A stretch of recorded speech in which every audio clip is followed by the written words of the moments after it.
Well, let's change theaters and talk about China. Taiwan just warned yesterday that more Chinese planes are entering their defense zones. It seems like every single week we have a new sortie of Chinese planes entering into Taiwan airspace.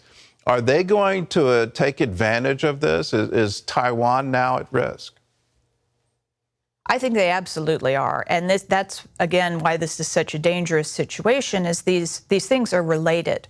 There are always those in Washington who want to sort of stovepipe one problem from the other and say, well, we're going to pivot to Asia so we can't pay attention to Ukraine, and we're going to pull out of the Middle East. Unfortunately, President Xi of China is watching all of these things. And he has, as Putin did with Ukraine, Xi has with Taiwan, made very, very clear his intentions to regain control of the island.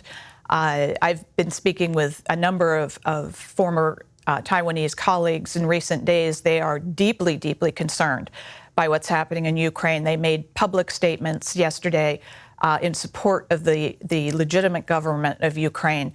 And I think, again, as the United States, we have to be extremely firm on this. We have to make our red lines clear on Taiwan. And for us, I mean, this is not simply a case of supporting another democracy, something I'm in favor of, but Taiwan is such a critical partner in terms of the semiconductor industry and other high-tech products we desperately need in this country.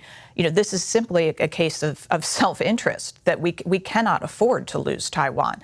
And so getting the administration very clearly focused on that, even given these other crises that are burgeoning up around the globe, I think is critical.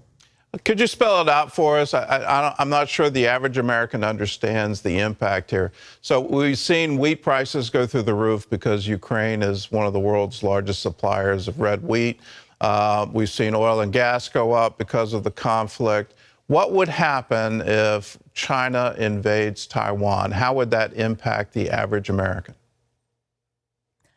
Well, I would take it right back to the semiconductor industry, the semiconductors that power so many things in our lives, from cars, computers, whatever products that we need and want.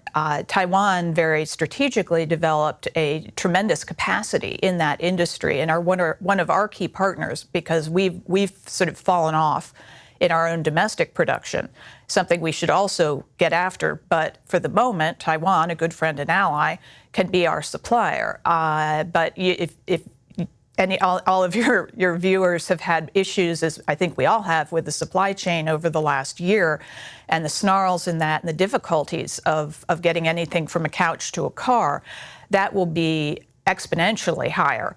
And so, you will have compounded the inflationary pressures from the Ukraine invasion, with potentially a disruption in goods and supplies into the United States because of Taiwan. We could be looking at a very difficult period.